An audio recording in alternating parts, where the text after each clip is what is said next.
Hello friends, আসসালামু আলাইকুম। Welcome to my channel ব্যস্ত রান্নাঘর। আমি হাসি আজকে একটু স্পেশাল রোস্টের রেসিপি নিয়ে আপনাদের সামনে হাজির হয়েছি।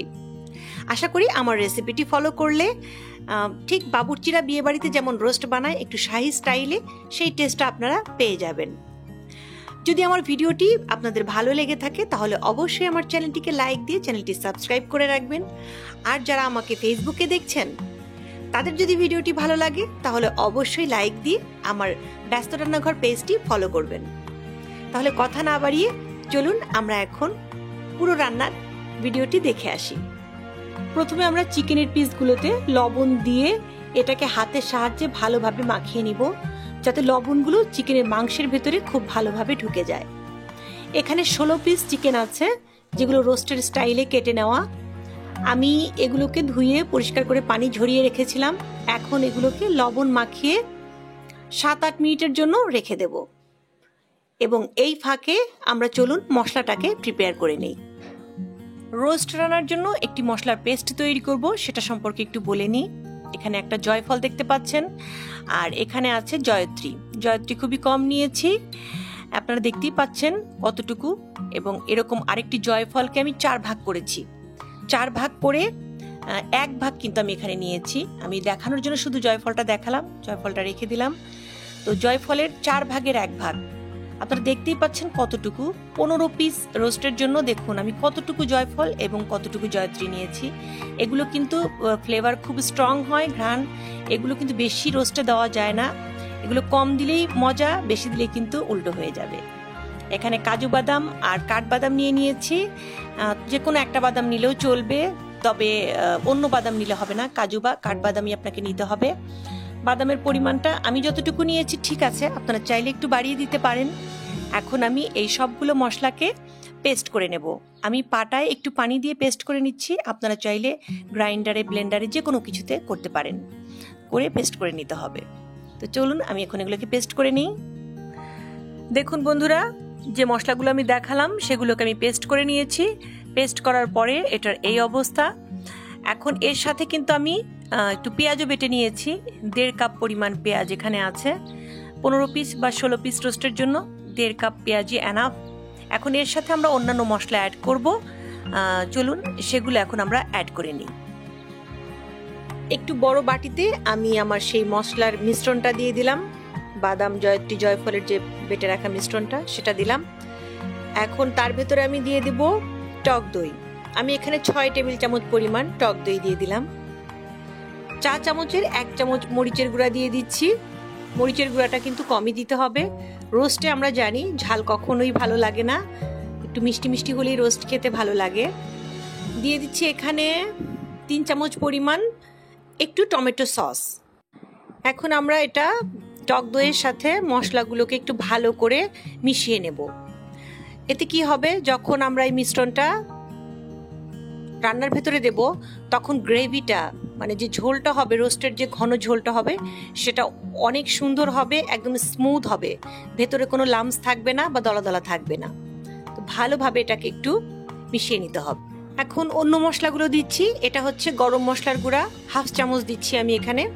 গরম মশলার গুঁড়া বলতে আমি যেটা বোঝাচ্ছি, সাদা এলাচ, কালো এলাচ, দারচিনি, লং, গোলমরিচ, এগুলোর মিশ্রণে যে বাজারে যে গরম মশলার প্যাকেটের মশলা পাওয়া যায় আমি সেটা ব্যবহার করছি। আপনারা চাইলে ঘরের তৈরি মশলাও আপনারা ব্যবহার করতে পারেন। একটু মিশিয়ে নিয়ে এখন এখানে দিয়ে দিচ্ছি আমি জিরা গুঁড়া। এখানে 2 চামচ আমি জিরা গুঁড়া দিয়ে দিলাম। আর এখন দিয়ে দিব ধনিয়া গুঁড়া 1 চামচ। আপনারা চাইলে ধনিয়া গুঁড়াটা এখানে স্কিপ করতে পারেন, না দিলেও কোনো প্রবলেম হবে না। আমি একটু দিয়ে দিলাম, খুবই সামান্য দিয়েছি। দিয়ে এখন এগুলো আমি আবার মিশিয়ে নিচ্ছি। মোট কথা মশলাগুলোকে এর সাথে ভালোভাবে মেশাতে হবে। পেঁয়াজ বাটাটাও দিয়ে দিলাম, 1.5 কাপ পরিমাণ পেঁয়াজ বাটা যেটা বেটে রেখেছিলাম। আপনারা চাইলে পেঁয়াজ বাটার পরিমাণটা একটু বাড়িয়েও দিতে পারেন। যদি কারো রোস্টের ভেতরে গ্রেভিটা একটু ঘন এবং মিষ্টি খেতে ভালো লাগে, পেঁয়াজ বাটা একটু বাড়িয়ে দিতে পারেন, তেমন কোনো প্রবলেম হবে না। দিয়ে দিচ্ছি চা চামচের 4 চামচ পরিমাণ আদা রসুন পেস্ট। আমার আদা রসুন একসাথে বাটা ছিল, সেই জন্য আমি 4 চামচ দিয়ে দিলাম। আপনাদের যদি আদা রসুন আলাদা আলাদাভাবে বাটা থাকে তাহলে আদা পেস্ট 2 চামচ, রসুন পেস্ট 2 চামচ দিয়ে দিলেই হবে। তবে এখানে একটি কথা বলে রাখা খুবই জরুরি, আমি এখানে যা যা মশলা দিচ্ছি, যতটুকু দিচ্ছি সব কিছুই কিন্তু আমার 16 পিস রোস্ট হবে সেই অনুযায়ী দিচ্ছি। আপনাদের যদি রোস্টের পরিমাণ কম বেশি হয় তাহলে কিন্তু মশলার পরিমাণটা কমিয়ে বা বাড়িয়ে নিতে হবে। মশলার মিশ্রণটা আমার রেডি হয়ে গেছে, এটা রেখে দিচ্ছি। এখন আমি রোস্টে দেওয়ার জন্য দুধটা প্রিপেয়ার করে নিচ্ছি। এখানে আমি 1 কাপ পরিমাণ, মেজারমেন্ট কাপের 1 কাপ পরিমাণ গরুর দুধ নিয়েছি এবং জাল দিয়ে এটাকে আমি একটু ঠান্ডা করেছি, পুরো ঠান্ডা করিনি। কুসুম গরম দুধের ভেতরে আমি এখানে দিয়ে দিলাম গুঁড়া দুধ, 3-4 চামচের মতো গুঁড়া দুধ দিয়ে দিলাম। গুঁড়া দুধটা দিলে রোস্টের ভেতরে টেস্টটা কিন্তু অনেক ভালো আসে। শুধু গরুর দুধ দিয়েও আপনারা করতে পারেন, কিন্তু স্পেশাল টেস্ট পেতে চাইলে একটু গুঁড়া দুধ দিতেই হবে। মোট কথা, রোস্ট রান্নার জন্য সবকিছু আমি রেডি করে ফেলেছি। এখন চলুন রান্নায় চলে যাই। প্রথমে আমি পেঁয়াজ বেরেস্তা করে নেব। সেই জন্য প্যানে আমি 1 কাপ পরিমাণ সয়াবিন তেল দিয়ে দিলাম, আর দিয়ে দিচ্ছি 1 টেবিল চামচ পরিমাণ ঘি। ঘিটা দিলে বেরেস্তার সেন্টটা অনেক ভালো আসে। চুলাটা অন করে যখন তেলটা গরম হয়ে আসবে তখন আমি এখানে দিয়ে দিলাম পেঁয়াজ কুচি। আমি এখানে প্রায় 2 কাপ বা 2.5 কাপ পরিমাণ পেঁয়াজ কুচি দিয়েছি। এখন আমি এগুলোকে বেরেস্তা করে নেব। লালচে লালচে ভাব আসলে আমরা এটাকে নামিয়ে নেব। পেঁয়াজ বেরেস্তা কিভাবে করতে হয় এটা আমরা সবাই জানি, তবে ভালো পেঁয়াজ বেরেস্তা পেতে চাইলে যতক্ষণ না পর্যন্ত এটা লালচে রং আসে আপনাকে নাড়াচাড়ার উপরে রাখতে হবে। আপনি নাড়াচাড়া বন্ধ করতে পারবেন না। চুলার জালটা মিডিয়ামের চেয়ে একটু কম রেখে হালকা আঁচে আমি পেঁয়াজগুলোকে বেরেস্তা করে নিচ্ছি। হাই হিটে কিন্তু পেঁয়াজ বেরেস্তা করা যাবে না, মাঝারি আঁচেই আস্তে আস্তে এগুলোকে ভেজে নিতে হবে। প্রায় 7 থেকে 8 মিনিট পর দেখুন পেঁয়াজগুলো আমার লালচে ভাব এসেছে, কিন্তু একদম পুরোপুরি লাল হয়নি। এই অবস্থাতেই কিন্তু আমি এখন চুলাটা বন্ধ করে দিলাম। এখন বাকিটুকু যে কালার সেটা কিন্তু নামিয়ে নিলেই চলে আসবে। একদম পুরো লালচে হলে যদি আপনি চুলাটা বন্ধ করেন তাহলে কিন্তু পেঁয়াজ বেরেস্তা নামানোর পর কালো হয়ে যাবে। তো আমি দেরি না করে চুলাটা যেহেতু বন্ধ করে ফেলেছি, এখন আমি এগুলো সুন্দর করে নামিয়ে নিচ্ছি। বেরেস্তাগুলোকে আমি তুলে নিয়ে চুলায় আরেকটি কড়াই বসিয়ে দিলাম এবং বেরেস্তা ভাজার পর যে অবশিষ্ট তেলটা ছিল সেটা আগে আমি কড়াইয়ে একটু ঢেলে নিচ্ছি এবং এখানে আমি আরো বেশ খানিকটা সয়াবিন তেল অ্যাড করে দিলাম এবং তার সাথে সাথে একটু ঘিও অ্যাড করে দেব, এতে ঘ্রাণটা আরো ভালো আসবে। আমি এমনভাবে তেলটা নিয়েছি যাতে রোস্টগুলোকে আমি ভেজে ফেলে দিতে পারি। একটু গরম হওয়া পর্যন্ত ওয়েট করব।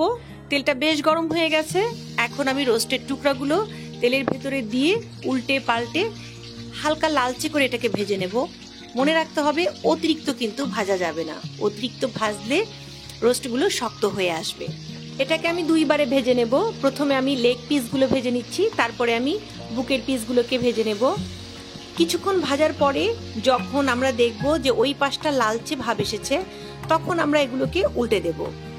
অতিরিক্ত কড়া বা কালচে কিন্তু করা যাবে না। এখন আমি দেখুন আপনাদেরকে একটু দেখিয়ে দিচ্ছি ওই পাশটা কিরকম হলে উল্টাতে হবে। এইরকম যখন হালকা একটু গোল্ডেন কালার আসবে তখনই আমরা সবগুলোকে উল্টে দেব। উল্টে দেওয়ার পর ওই পাশটাও হয়ে গেলে আমরা তুলে ফেলবো। শুরুতেই বলেছি বেশি ভাজা যাবে না, এটা অতিরিক্ত ভাজলে কিন্তু মাংস শক্ত হয়ে যাবে। আপনারা দেখতেই পাচ্ছেন মাত্র কিছুক্ষণ ভাজার পরই এটা কি সুন্দর একটা কালার এসেছে। আমি স্ক্রিনে একটু দেখিয়ে দিচ্ছি। এখন আমি রোস্টের পিসগুলোকে তুলে নিচ্ছি এবং অন্য রোস্টগুলোকেও আমি একইভাবে ভেজে নিচ্ছি।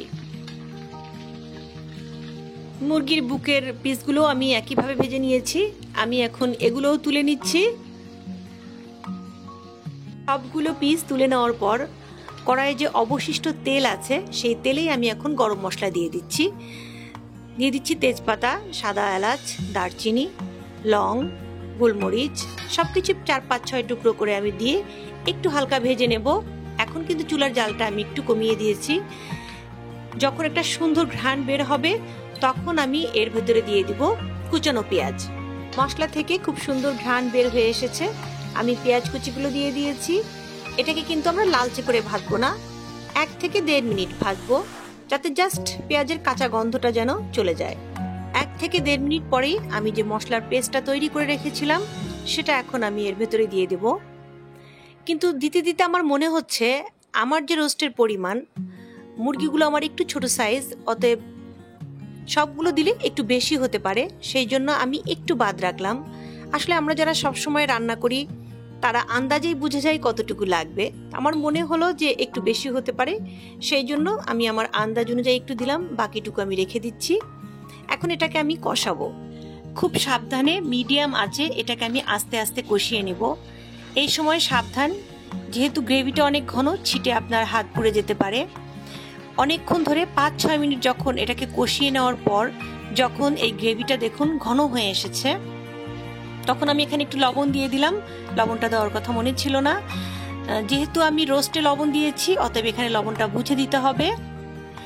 5-6 মিনিট পর দেখুন মশলার কালারটা কিন্তু ঘন হয়ে এসেছে। আমি এখানে একটু পানি অ্যাড করে দিচ্ছি, 1 থেকে 1.5 কাপ পরিমাণ পানি অ্যাড করে দিয়ে এখন আমি আবার 6 থেকে 7 মিনিট এটাকে কষিয়ে নেব।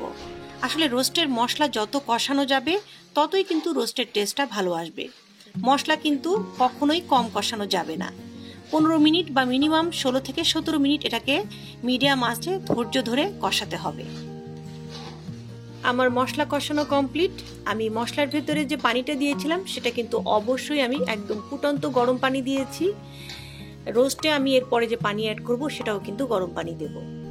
এখন আমি মশলার ভেতরে আমার সেই মুরগির রোস্টের পিসগুলো সবগুলো দিয়ে দিলাম। দিয়ে এটাকে সুন্দর করে নেড়ে চেড়ে এমনভাবে মেশাতে হবে সব মশলা যেন মাংসের সাথে একদম মিশে যায়। ভালোভাবে মেশানো হয়ে গেছে। এখন আমি ফুটন্ত গরম পানি দিয়ে এখানে একটু ঝোল দিচ্ছি। ঝোলটা একটু বুঝে দিতে হবে, কারণ রোস্টের মাংস নরম হয়, অতএব অতিরিক্ত ঝোল দিলে কিন্তু মাংস গলে যাবে। আমি এখানে আমার আন্দাজ অনুযায়ী কত 1 পোয়া পরিমাণ বা 1 পোয়ার চেয়ে একটু বেশি ঝোল দিয়ে দিলাম। এখন এটাকে মাংসটাকে আমরা একটু সিদ্ধ করে নেব। একটু ঢেকে দিয়ে এটা সিদ্ধ হওয়া পর্যন্ত আমরা ওয়েট করব। 5-6 মিনিট পর আমি আবার ঢাকনাটা খুললাম। আমি একটু পরপর ঢাকনা খুলেই কিন্তু এভাবে নেড়ে দেব। এভাবেই এটাকে আমি কষিয়ে নেব। চুলার জালটা এই সময় কিন্তু আমরা মিডিয়ামই রাখবো, অতিরিক্ত জোরে কিন্তু এটা রান্না করা যাবে না। আমি এখন কিছু কাঁচামরিচের আগাটাকে আমি একটু আঙ্গুল দিয়ে চিড়ে দিয়েছি, এতে ঘ্রাণটা ভালো আসবে। রোস্টের ভেতরে কাঁচামরিচগুলো দিয়ে দিলাম, একটু লাল মরিচও দিলাম যাতে দেখতে একটু সুন্দর লাগে। নেড়ে চেড়ে এখন আবার আমরা এটাকে ঢেকে দিচ্ছি। 5-6 মিনিট পর আমরা আবার একটু নেড়ে দেব। আরো 5-6 মিনিট পর আবার ঢাকনাটা খুলে একটু নেড়ে দিচ্ছি। দেখুন ঝোলটা শুকিয়ে গেছে, রোস্টটা আমার একদম পুরোপুরি ভাবে কষে এসেছে। এখন এখানে আমি আমার সেই যে দুধটা রেডি করে রেখেছিলাম আমি গুঁড়া দুধ দিয়ে, সেটা আমি এর ভেতরে দিয়ে দিচ্ছি। দিয়ে ভালোভাবে এটাকে কিন্তু মিশিয়ে নিতে হবে। এখন আমার মুরগিটাও সেদ্ধ হয়ে গেছে, রান্নাও প্রায় শেষের দিকে। এই পুরা যে আমি দুধের মিশ্রণটা দিলাম সেটা যখন ঝোলটা টেনে নিয়ে এসে গাঢ় হয়ে আসবে তখনই কিন্তু আমার রোস্টটা রেডি হয়ে যাবে। রোস্টগুলো যেহেতু আমার পুরোপুরি সিদ্ধ হয়ে গেছে, এখন এটাকে পুরোপুরিভাবে ঢেকে দেওয়া যাবে না। আমি এমনভাবে ঢেকে দিচ্ছি যাতে একটু ফাঁকা থাকে। এতে কি হবে, রোস্টগুলো আমার ওভারকুক হয়ে যাবে না, মানে বেশি সিদ্ধও হয়ে যাবে না, আর যে ঝোলটুকু আছে সেটাও ঘন হয়ে আসবে। কিছুক্ষণ পর আমি ঢাকনাটা খুলে এখানে প্রায় 1 টেবিল চামচের মতো আমি চিনি দিয়ে দিলাম। রোস্টে কিন্তু একটু চিনি দিতেই হবে, চিনি না দিলে কিন্তু রোস্টের আসল মজাটা আপনি পাবেন না। দিয়ে এটাকে এখন আমি নেড়ে চেড়ে আবার একটু এমনভাবে ঢেকে দেব যেন একটু ফাঁকা থাকে। দিয়ে দিচ্ছি 1/2 চামচ পরিমাণ কেওড়ার জল। এটা যদি কারো পছন্দ না হয় উনি নাও দিতে পারেন, কোনো সমস্যা নাই। এতে রোস্টের টেস্ট বেড়ে যাবে না, জাস্ট একটু ঘ্রাণটা ভালো হবে। অনেকেই আছেন কেওড়া জলের ঘ্রাণ পছন্দ করেন না, তারা এটা বাদ দিয়ে দিবেন, এতে কোনো সমস্যা হবে না। দিয়ে দিচ্ছি 1.5 টেবিল চামচ পরিমাণ ঘি।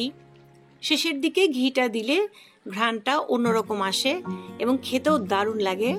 ঘিটা দেওয়ার পর একটু নেড়ে চেড়ে নিয়েই আমরা এর ভেতরে আমার সেই ভেজে রাখা পেঁয়াজ বেরেস্তা আমি দিয়ে দিব।